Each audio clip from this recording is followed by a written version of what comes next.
Revision की कड़ी में ये आज दूसरा वीडियो है। इससे पहले हमने अल्टरनेटिंग करंट से रिलेटेड जितने भी बेसिक फॉर्मूले थे, जितनी इंपॉर्टेंट बातें थी, वो सारी की सारी डिस्कस की। आज हम लोग डिस्कस करेंगे इससे रिलेटेड न्यूमेरिकल क्वेश्चन, और साथ में जो इंपॉर्टेंट क्वेश्चन है वो चाहे लॉन्ग आंसर हो, शॉर्ट आंसर हो या बहुविकल्पीय प्रकार के हो, सब पे हम डिस्कस करने वाले हैं। तो वीडियो का आज सेकेंड पार्ट चलेगा और पहला क्वेश्चन ले लेते हैं।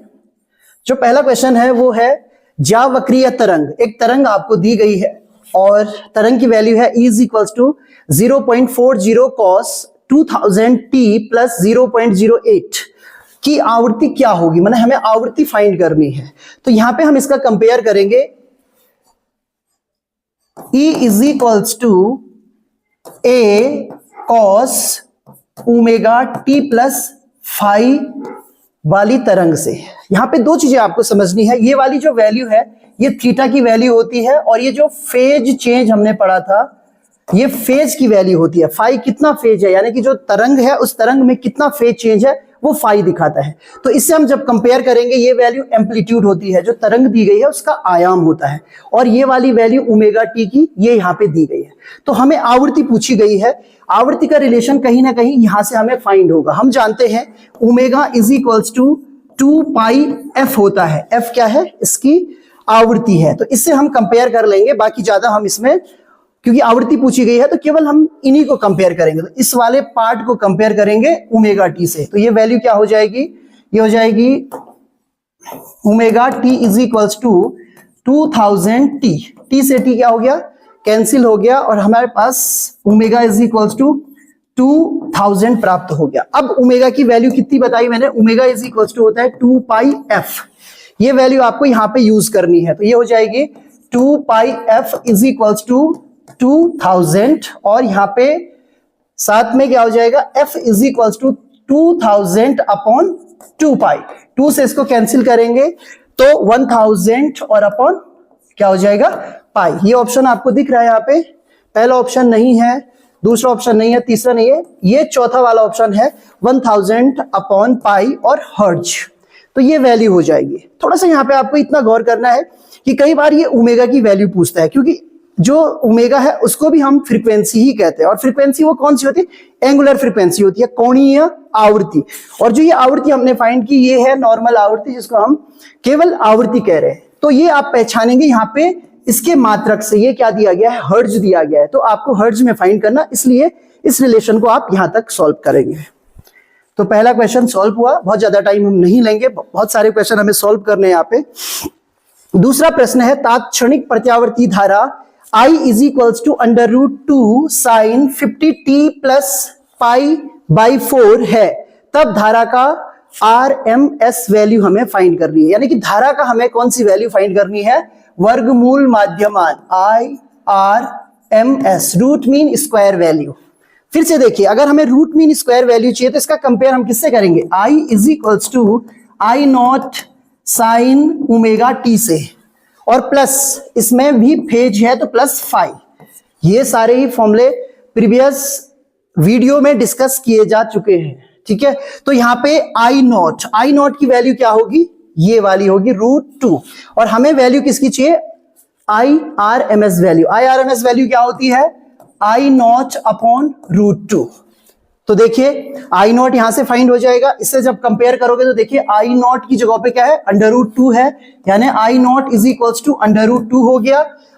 और फिर वैल्यू फाइंड करेंगे तो IRMS = क्या हो जाएगा, √2 अपॉन √2। √2 से √2 कैंसिल, और क्या मिला आपको, 1A यानी 1 एम्पियर। तो यहां पे ऑप्शन है √2 एम्पियर, 50 एम्पियर, 90 एम्पियर, और ये, तो ये सही आंसर होगा।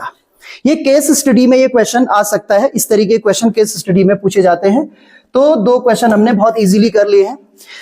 ओके, तो जो क्वेश्चन नंबर 3 है उसमें क्या पूछा गया है, यदि प्रत्यावर्ती वोल्टेज का मान E = 141 sin 628t है, तब वोल्टेज का RMS वैल्यू और आवृत्ति ज्ञात करनी है। तो यहां पे देखिए, सबसे पहले इसका कंपेयर आप करेंगे E = E0 sin omega T से। E0 की वैल्यू ये वाली हो जाएगी, यानी E0 = क्या मिल गया, 141, और ये वाली वैल्यू होगी ओमेगा टी की, तो omega T is equal to हो गया 6 to 8t, टी से टी कैंसिल, और यहां पे ओमेगा इज इक्वल टू हो गया 6 to 8, तो ये ओमेगा की वैल्यू मिल गई, ई नॉट की वैल्यू मिल गई। अब देखिए क्या क्या पूछा गया है, वोल्टेज का आरएमएस मान पूछा गया है, तो वोल्टेज का आरएमएस वैल्यू क्या हो जाएगी, E R M S is equal to हो जाएगा E not upon under root 2। जब हमने इस क्वेश्चन को सॉल्व किया था तो यहां पे भी हमने आवृत्ति फाइंड की थी, इस क्वेश्चन को किया था तो यहां पे हमने आई की आरएमएस वैल्यू फाइंड की थी। तो दोनों क्वेश्चन हमने जो पहले किए हैं उन्हीं से इसके आंसर निकलने। यहाँ पे जो क्वेश्चन है वो डबल पूछ लिया है, आरएमएस वैल्यू भी पूछी है लेकिन वोल्टेज की पूछी है, आवृत्ति पूछी गई है, तो दोनों एक साथ भी पूछे जा सकते हैं। तो यहाँ पे इसको सॉल्व करें, ई नॉट की वैल्यू है 141 upon under root 2, 141 under root की वैल्यू 141 हो जाएगी, तो यहाँ पे 1.41।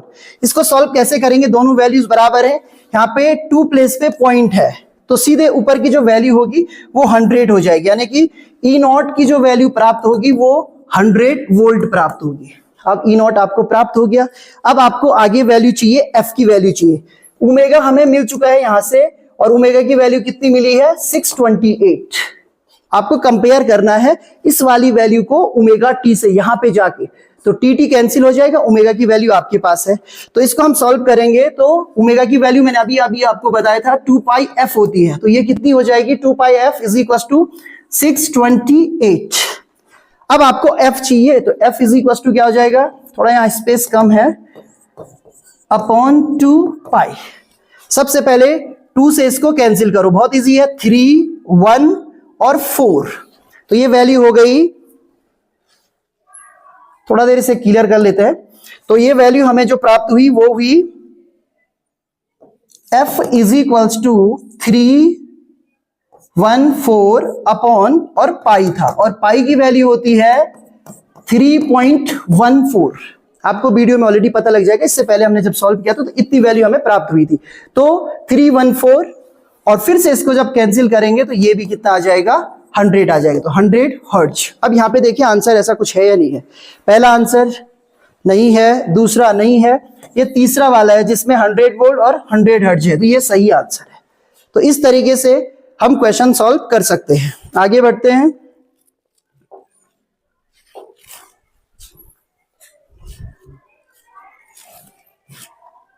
ओके, नेक्स्ट स्लाइड, क्वेश्चन देखिए।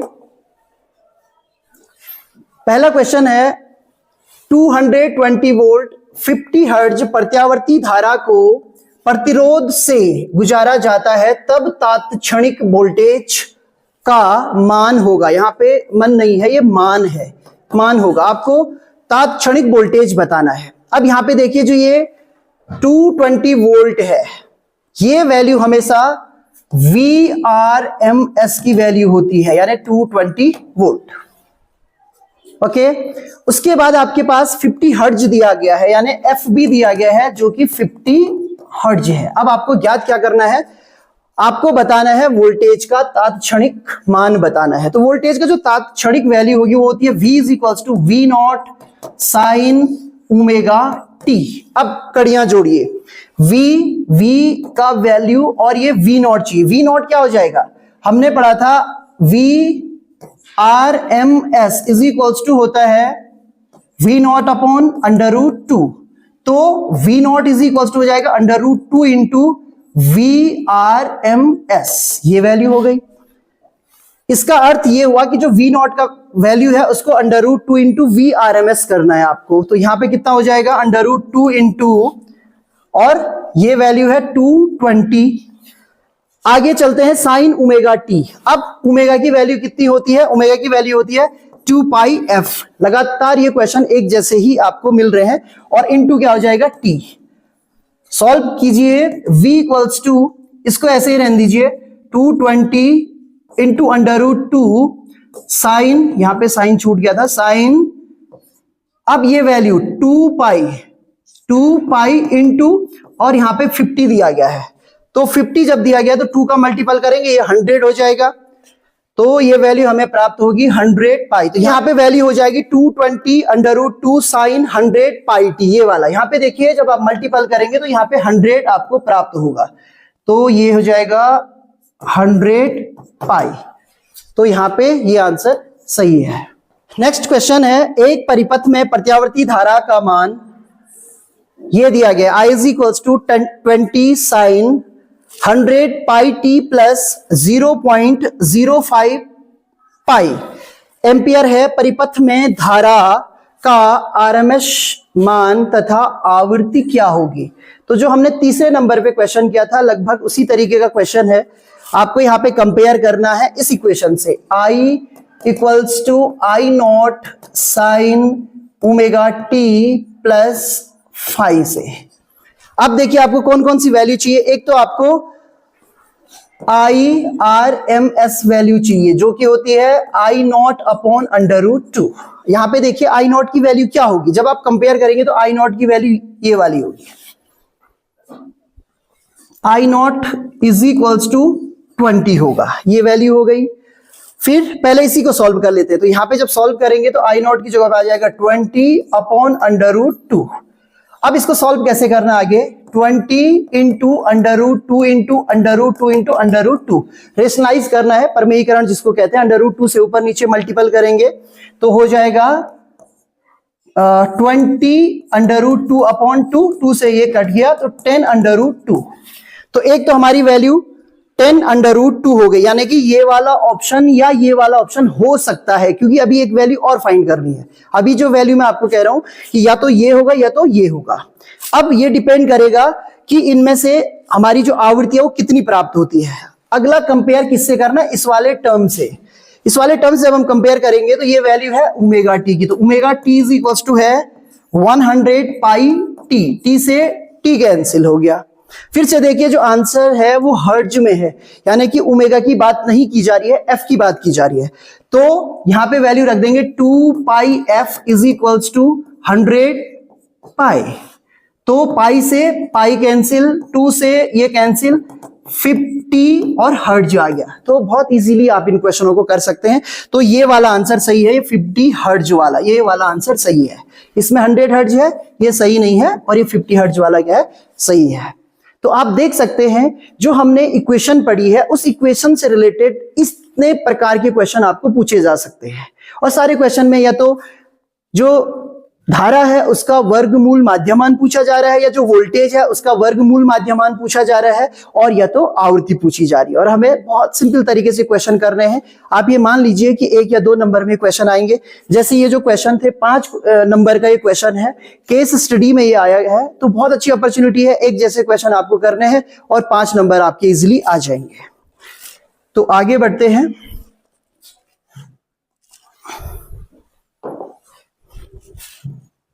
नेक्स्ट स्लाइड, क्वेश्चन को आप पढ़िए, बहुत केयरफुली क्वेश्चन पढ़ना पड़ता है।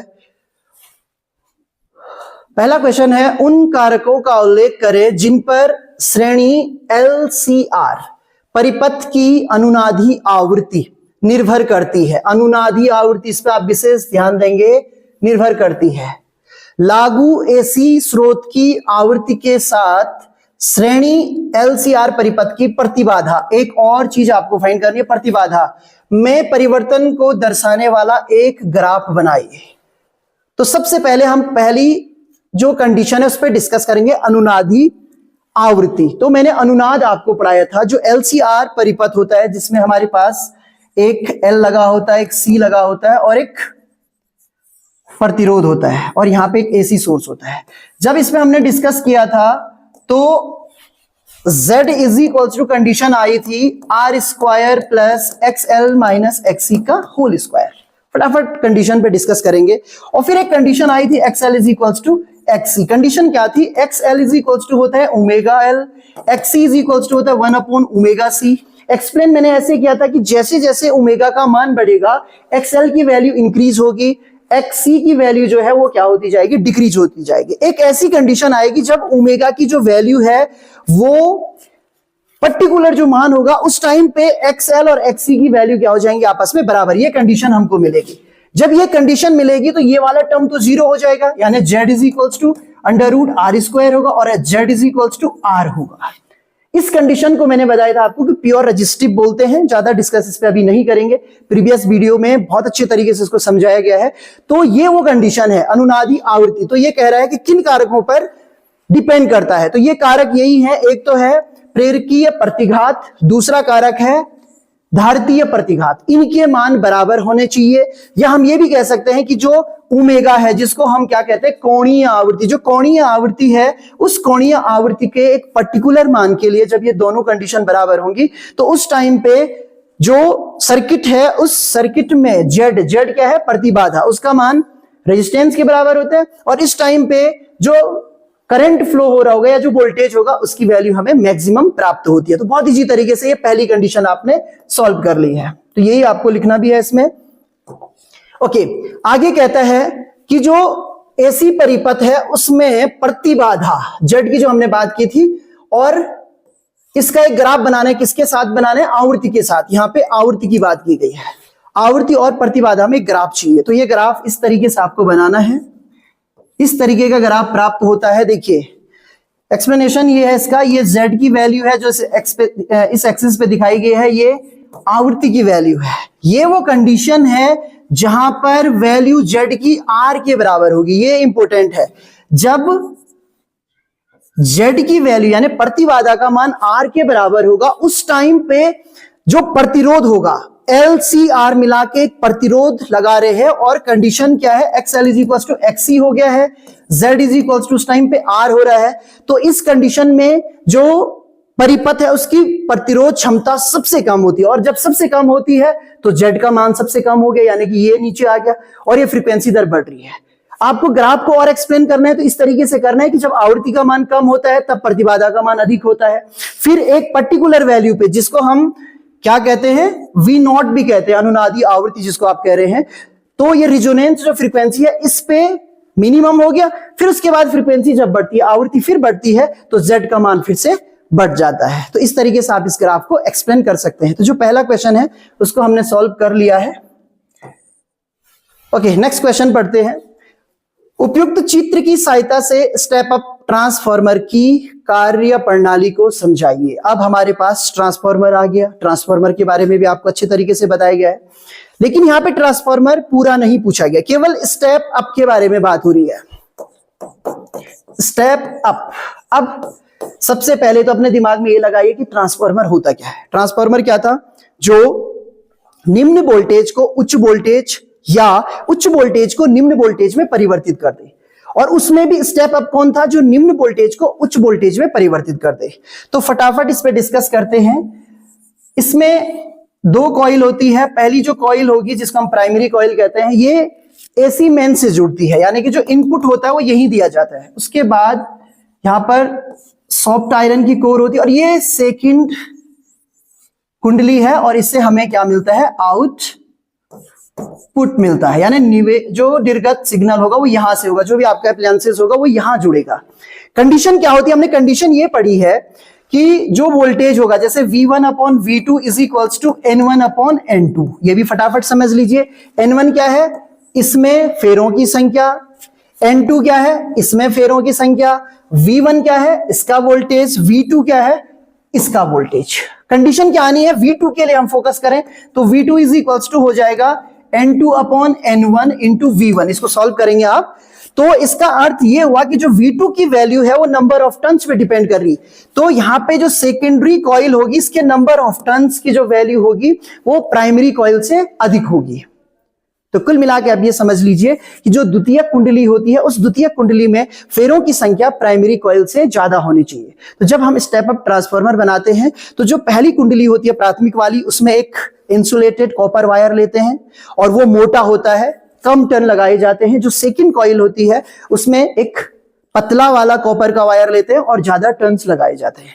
तो ट्रांसफार्मर की कार्य प्रणाली को आप इसी तरीके से समझा सकते हैं कि भाई इसमें जो, अब इसमें एक और आपको डिस्कस करना पड़ेगा कि जो ट्रांसफार्मर है वो किस सिद्धांत पर कार्य करता है। तो यह सिद्धांत है अन्योन प्रेरण का सिद्धांत, और अन्योन प्रेरण के सिद्धांत में यह होता है कि इसमें जो भी चेंजेस होंगे, यहां प्रत्यावर्ती धारा दे रहे हैं, प्रत्यावर्ती धारा का मान लगातार चेंज होगा, और वो चेंज, इसमें मैग्नेटिक फ्लक्स चेंज होगा, वो लिंक हो जाएगा सेकेंडरी कॉइल से, द्वितीय कुंडली से, और द्वितीय कुंडली में फेरों की संख्या ज्यादा है तो वहां पर वो मैग्नेटिक फील्ड हमें ज्यादा मिलेगा, इसलिए यहां पे ज्यादा वोल्टेज हमको प्राप्त होगा। तो इस तरीके से दोनों क्वेश्चन आप एक्सप्लेन कर सकते हैं। अगला प्रश्न है उसको डिस्कस कर लेते हैं। थोड़ा सा आपको ये लग सकता है कि भाई जल्दी जल्दी पढ़ा रहे हैं, जल्दी जल्दी बता रहे हैं, हो सकता है कुछ लोग नहीं भी समझ रहे होंगे। तो ये एक रिवीजन है और इस रिवीजन में हमें कोशिश करनी है कि आपका कम से कम टाइम लेके आपको अधिक से अधिक जानकारियां, अधिक से अधिक क्वेश्चन बताए जाएं। इसके अलावा जो इससे पहले वाला वीडियो है उसमें लगभग सारी बातें इस चैप्टर से रिलेटेड, जितने भी इंपॉर्टेंट फॉर्मूले थे, जितनी भी इंपॉर्टेंट बातें थी, वो मैंने सारी डिस्कस कर ली हैं। तो पहले आपको वीडियो देखना पड़ेगा, उसके बाद इस वीडियो को आप देखेंगे तो शायद आपको बेहतर समझ में आएगा। और हम कोशिश करेंगे रिवीजन में मैक्सिमम क्वेश्चन, इस चैप्टर के लगभग जितने भी क्वेश्चन पूछे गए हैं उनको डिस्कस किया जा सके। तो अगला क्वेश्चन है, एक चित्र की सहायता से एसी जनरेटर की संरचना एवं कार्य प्रणाली को संक्षेप में समझाइए। आपको जो एसी जनरेटर होता है उसकी कार्य प्रणाली भी बतानी है और चित्र भी बनाना है। तो उसमें भी मैंने डिस्कस किया था, वहां बताया था इसके बारे में, यहां पे मैं ज्यादा डिस्कस नहीं करूंगा, लेकिन फिर भी कह रहा हूं, जब भी कोई युक्ति आती है उस युक्ति के बारे में सबसे पहले आपको ये लिखना है कि वो युक्ति है क्या। तो जो एसी जनरेटर होता है ये यांत्रिक ऊर्जा को विद्युत ऊर्जा में परिवर्तित करता है, पहला पॉइंट हो गया। फिर उसके नीचे इसका सिद्धांत लिखना है। तो जो एसी जनरेटर है या प्रत्यावर्ती जनरेटर जो है वो विद्युत चुंबकीय प्रेरण के सिद्धांत पर कार्य करता है। यह सिद्धांत क्या कहता है? यह कहता है कि जब एक प्रतिवर्ती चुंबकीय क्षेत्र में, प्रतिवर्ती का मतलब एक बदलते हुए चुंबकीय क्षेत्र में जब हम क्या रखते हैं, एक कोई कुंडली रखी जाती है या कोई चालक रखा जाता है, तो उसमें एक प्रेरित विद्युत भागबल उत्पन्न हो जाता है और इस प्रेरित विद्युत भागबल को ही हम एज ए वोल्टेज यूज करते हैं। उसके बाद पावर स्टेशन से इसको ही हम सप्लाई करते हैं हमारे घरों में, हमारे इंडस्ट्रीज में, जहां भी इलेक्ट्रिसिटी प्रोड्यूस होती है। इस तरीके से आपको इसको बताना है। सेकंड हो गया। तीसरा, जब इसका कंस्ट्रक्शन होगा, तो मैं रफ कंस्ट्रक्शन आपको बता रहा हूं जल्दी जल्दी। कंस्ट्रक्शन इस तरीके से है, एक आर्मेचर होती है, पूरी कुंडली होती है, हम इतना ही दिखा रहे हैं। अगर और अच्छा से आपको दिखाना है तो इस तरीके से आप इसमें नंबर ऑफ टन्स भी दिखा सकते हैं। ये बहुत सारे नंबर ऑफ टन्स लगे हुए हैं, राइट। यानी इसमें वायर जो है वॉन्ड किया जाता है, एक तार को लपेटा जाएगा और फिर इसका संबंध एक स्लिप रिंग यहां होती है, एक स्लिप रिंग यहां होती है, इन स्लिप रिंग से होता है, इसको हम R1 बोलेंगे, इसको R2 बोलेंगे। और फिर इन स्लिप रिंग का संबंध यहां पर कार्बन ब्रशेस से C1 और ये C2 और ये C1, यहां पे कार्बन ब्रशेस होते हैं, इनसे संबंधित होती है। और फिर इनसे हम आउटपुट लेते हैं, यहां से बाहर निकल जाएगा, राइट। और इसके अलावा यहां पर नॉर्थ पोल होता है और यहां पर साउथ पोल होता है। और इसको घुमाने के लिए हमारे पास कोई तरीका होगा जिसको हम टरबाइन कहते हैं, तो इसको हम घुमाते रहेंगे। तो होता क्या है, जब इन चुंबकों के बीच में इस टरबाइन को घुमाया जाता है या इन चुंबकों को घुमाया जाता है, तो यहां पर प्रेरित विद्युत भागबल उत्पन्न होता है, जो हमें R1 के थ्रू, यहां पर C1 और फिर इस तरीके से, फिर अगले चक्र में R2 के थ्रू, और इस तरीके से प्रत्यावर्ती धारा हमें प्राप्त होती है। तो ये पूरी की पूरी जो प्रोसेस है, या इस तरीके से आप इसको समझा सकते हैं। ये आपका फिगर बन गया। और फिर उसके बाद इसकी कार्यप्रणाली थोड़ा सा आप बता दें, इसके स्टेप बता दें कि पहले हाफ सर्कल के लिए क्या होगा, फिर अगले के लिए क्या होगा। तो ये सारे स्टेप मैंने प्रीवियस वीडियो में डिस्कस किए हैं। आगे बढ़ते हैं।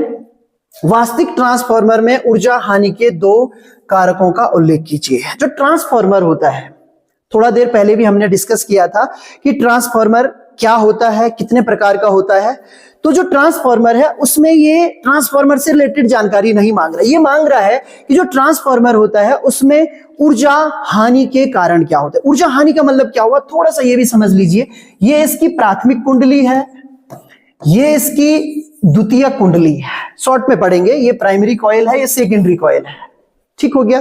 यहां से फ्लक्स पूरा का पूरा, माने यहां पे जितनी ऊर्जा होती है उतनी ऊर्जा वहां शिफ्ट नहीं हो पाती है, तो उसको हम हानि कहेंगे। इसका मतलब जितना इनपुट हम दे रहे हैं उतना आउटपुट हमें नहीं मिल रहा है। तो वो जो लॉस होता है वो किन कारणों से होता है? तो पहला लॉस का जो कारण होगा वो यही होता है कि जो फ्लक्स लीकेज हम कह सकते हैं, कि जो फ्लक्स है वो कंप्लीटली इसके साथ क्या नहीं होता है, कन्फाइन नहीं होता है, यानी कि इससे बद्ध नहीं होता है, इससे रिलेटेड नहीं हो पाता, संबंधित नहीं हो पाता, इससे नहीं जुड़ पाता है।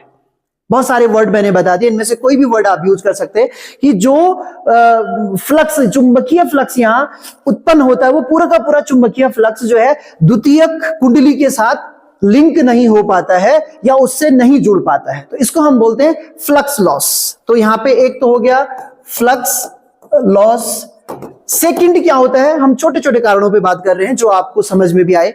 जिस भी वायर से, अब किसका वायर हम यूज कर रहे हैं, इंसुलेटेड कॉपर वायर, अवरोधी तांबे का तार प्रयोग कर रहे हैं इसकी कुंडलियों को बनाने में। ये कुंडली हमने जब बनाई होगी तो इसमें भी कॉपर वायर यूज हुआ होगा, ये कुंडली बनाई होगी इसमें भी कॉपर वायर। तो जो कॉपर वायर यूज होता है उसकी अपनी एक लंबाई होती है, और हमने पढ़ा है R is directly proportional to L। जो प्रतिरोध का मान होता है वो लंबाई के क्या होता है, अनुक्रमानुपाती होता है, यानी लंबाई बढ़ने पर प्रतिरोध का मान बढ़ेगा। तो इन कॉइल में प्रतिरोध का मान बढ़ जाता है जिसके कारण भी हीटिंग होती है, यानी जो ट्रांसफार्मर हो जाता है वो गर्म हो जाता है। तो वो हीट, जो ऊर्जा है वो कुछ हीट के रूप में, और हीट के रूप में जब ऊर्जा का फॉर्मूला लिखेंगे तो ऐसे I² RT, ये फॉर्मूला आपको ध्यान में रखना है। उसमें विद्युत धारा है, प्रतिरोध है और समय है, तो जितने समय के लिए वो धारा बहेगी इतनी हीट उसमें लॉस हो जाएगी। तो ये दो मुख्य कारण आप इस क्वेश्चन के लिए लिख सकते हैं। तो इस तरीके से ये दोनों क्वेश्चन के आंसर आप दे सकते हैं। नेक्स्ट क्वेश्चन है, पढ़िए केयरफुली इसको और देखिए इसमें क्या क्या पूछा गया है। लिखता है एक प्रत्यावर्ती EMF E equals to E0 sine omega T, ये ओमेगा है, ओमेगा टी को प्रतिरोध R के एक विशुद्ध यानी कि प्योरली रेजिस्टिव है प्रतिरोधक परिपथ में इनपुट के रूप में लगाया जाता है। हमारे पास कंडीशन दे दी है, एक प्रत्यावर्ती वोल्टेज दिया है जिसकी वैल्यू है E is equals to E0 sine omega T, और यहां कहा जा रहा है कि इस को एक ऐसे प्रतिरोधक जो विशुद्ध रूप से, यानी कि इसमें XL और XC नहीं है, धारतीय प्रतिघात और प्रेरकीय प्रतिघात नहीं है, इनपुट के रूप में मतलब वहां लगाया जाता है। अब यहां पे क्वेश्चन किए गए परिपथ में धारा कितनी होगी।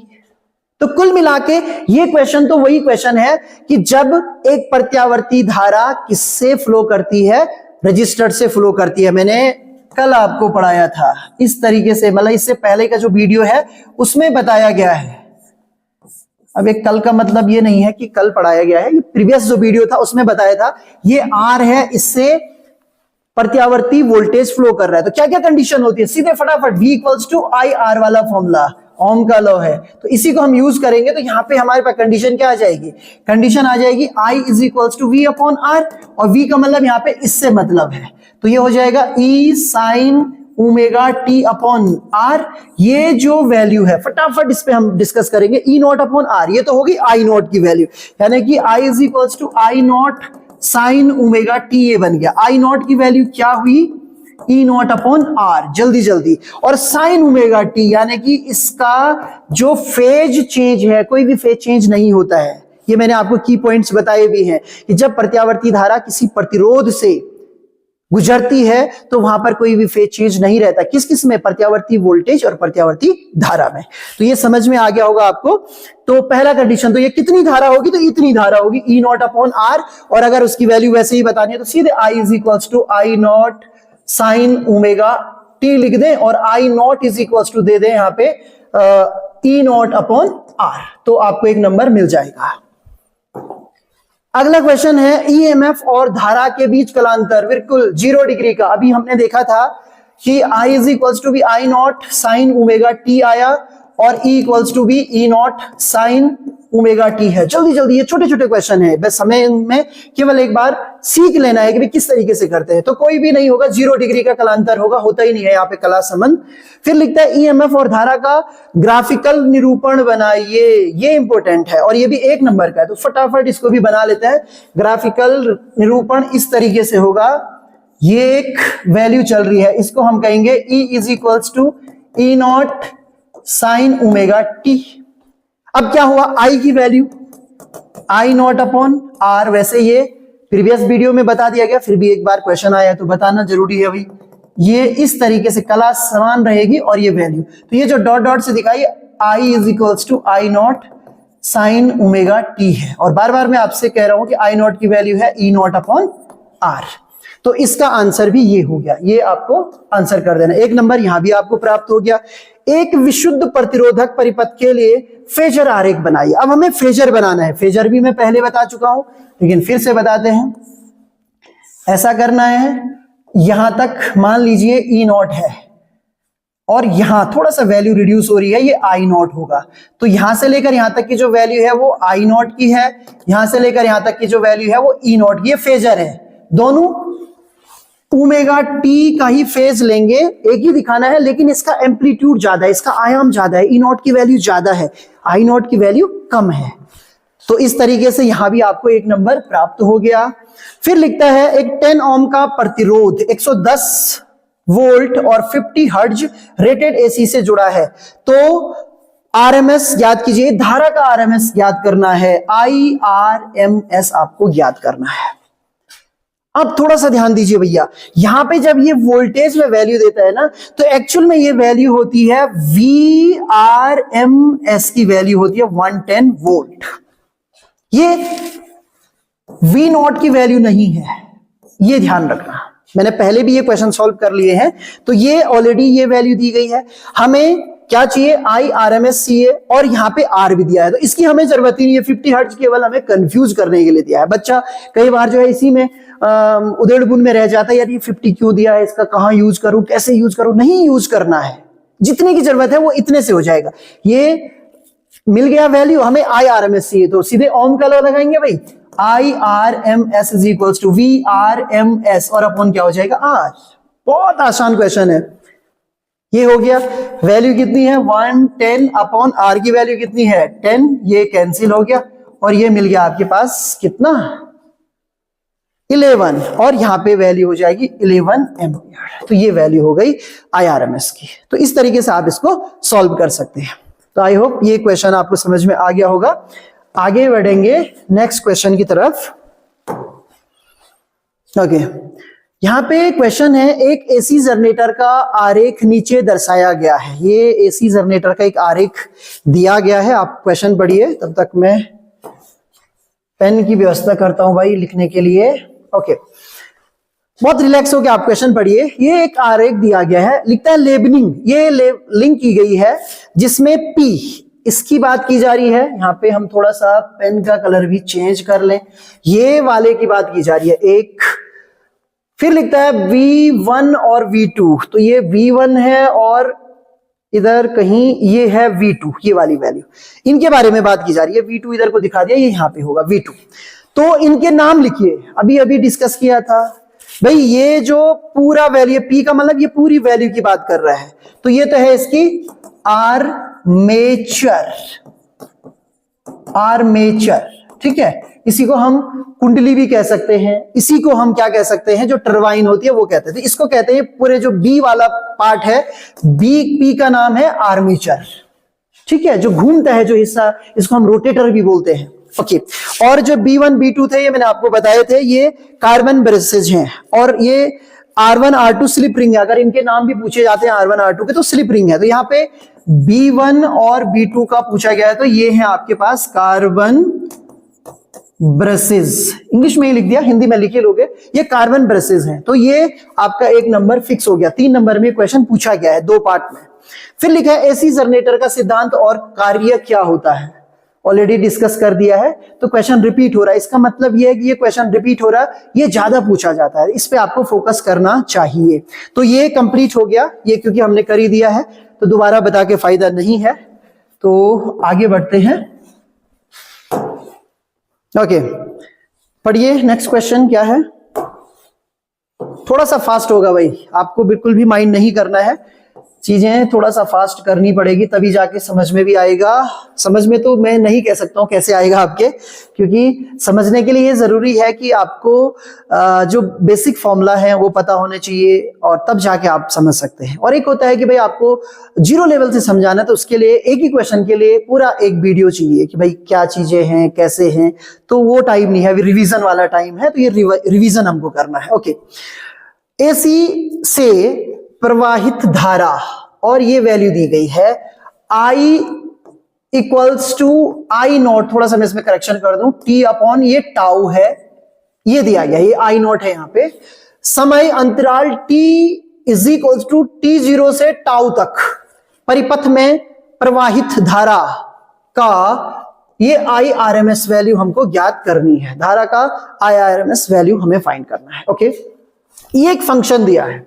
जब भी हम RMS वैल्यू फाइंड करते हैं तो आप ये ध्यान रखिए, ये इसका स्क्वायर लिया जाता है। ठीक है, यहां पे बाहर लिखा है इसका स्क्वायर, तो स्क्वायर करते हैं इस पूरी वैल्यू का स्क्वायर लिया जाएगा t अपॉन टाउ, इसका भी क्या लिया जाएगा स्क्वायर। क्लियर हो गया।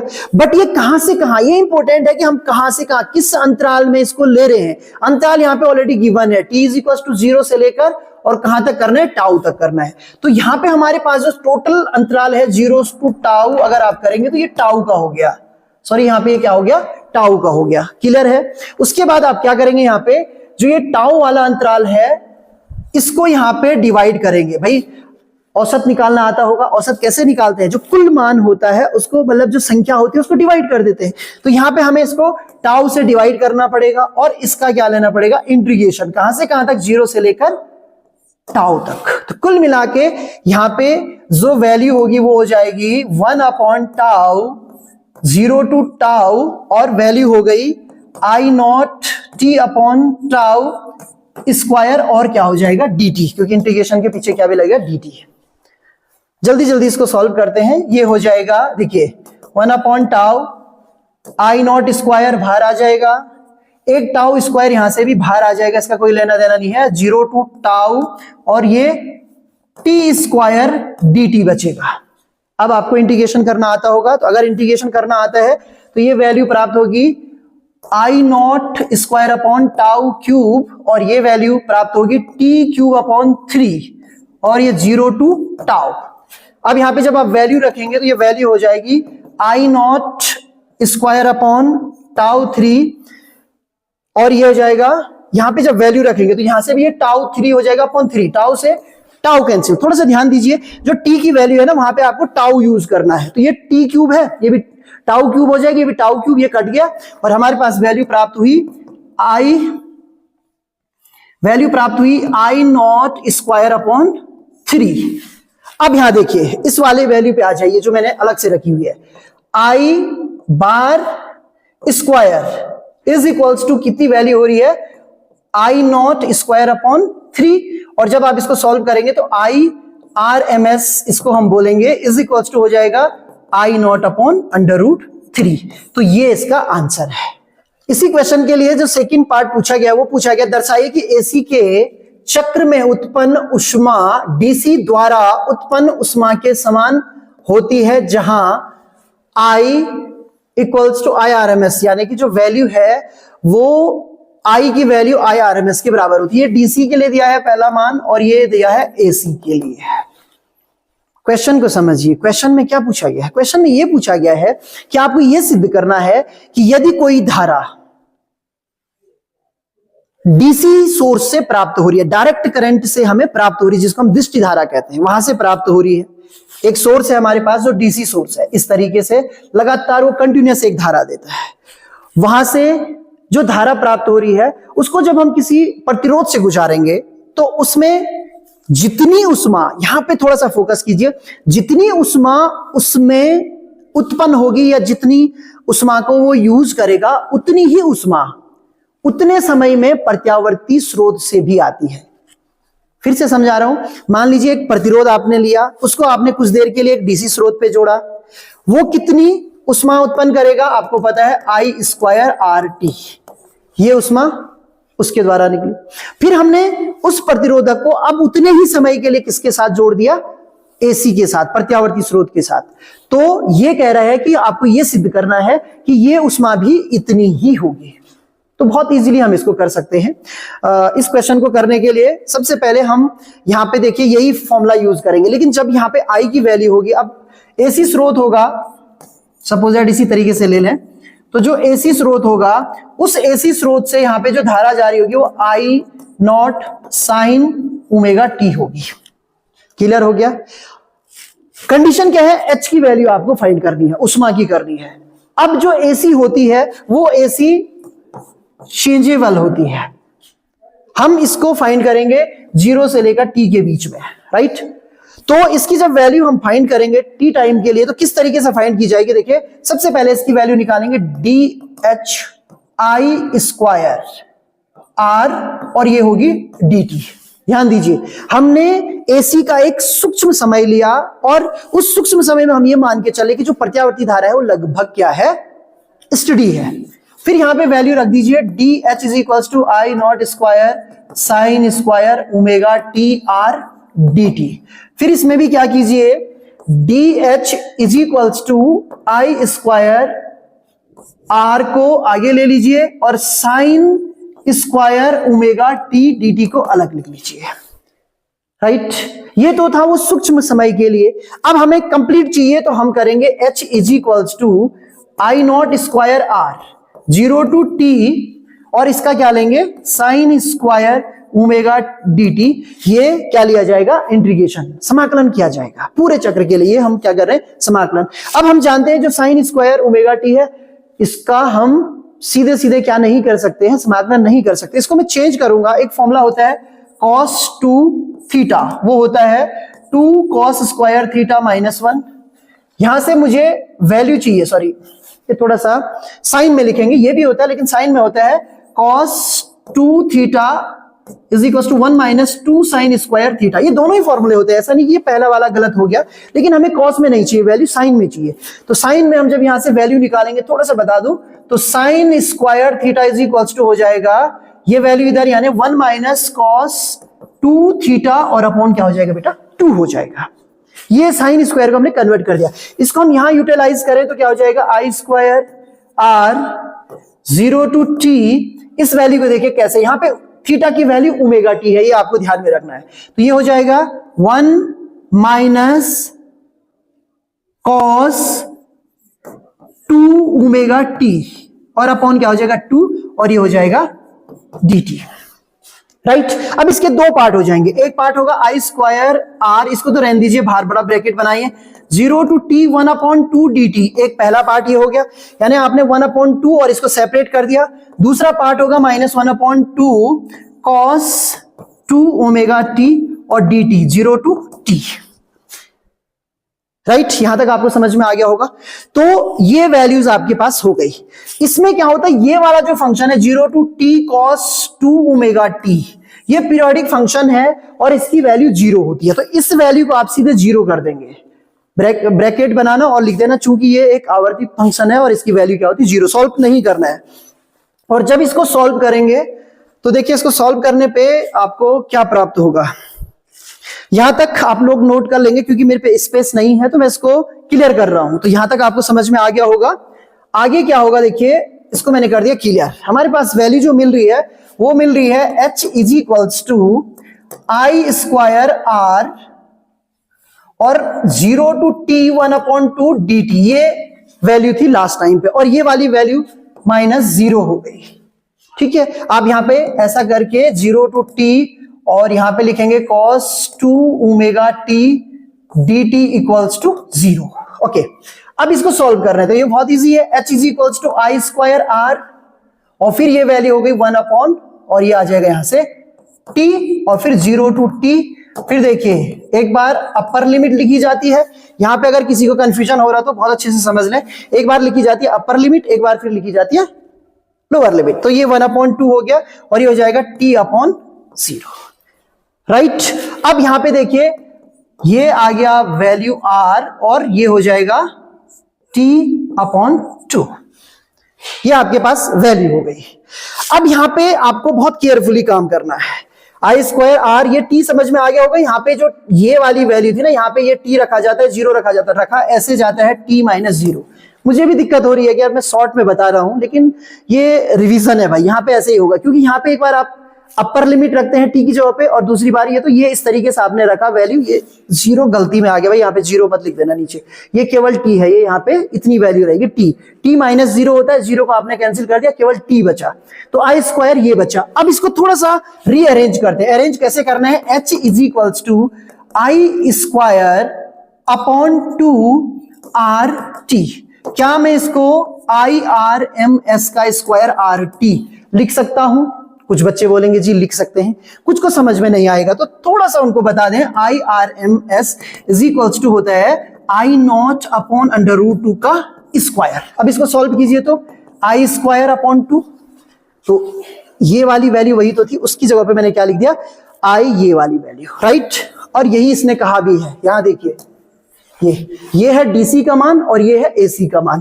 तो एक्चुअली जो डीसी में जिसको हम धारा कह रहे होते, आई कह रहे होते, वो यहां पे किसको कहा जाता है, IRMS को, प्रत्यावर्ती धारा के वर्गमूल माध्यमान को। तो बिल्कुल वही फॉर्मूला आ गया, मैंने शुरू में ही लिखा था I स्क्वायर RT। तो ये दोनों फॉर्मूले एक जैसे हैं, बस केवल ये हुआ आपका, जब इसको कंपेयर करेंगे तो RT I is equals to I square RMT। तो ये वैल्यू आपके पास आ गई, यहाँ I स्क्वायर हो गया, तो I is equals to IRMS। तो इस तरीके से ये प्रूफ हो गया है। तो आई होप ये क्वेश्चन आपको समझ में आए होंगे। तो इतने क्वेश्चन हमने इससे कर लिए, और भी इसमें क्वेश्चन है, एक और वीडियो हम इसके लिए लेके आएंगे, 2 पार्ट में हम इसको पढ़ेंगे और सारे क्वेश्चन डिस्कस करेंगे, क्योंकि क्वेश्चनों में जो क्वेश्चन पूछे गए हैं, अधिकतर क्वेश्चन जो है 3 नंबर 5 नंबर में पूछे गए हैं। 5 नंबर में जो क्वेश्चन आ रहे हैं वो ABC या 1 2 3 4 इस तरीके से पूछे जा रहे हैं। तो आप प्रैक्टिस करेंगे तो बहुत अच्छे तरीके से आप कर लेंगे। तो धन्यवाद।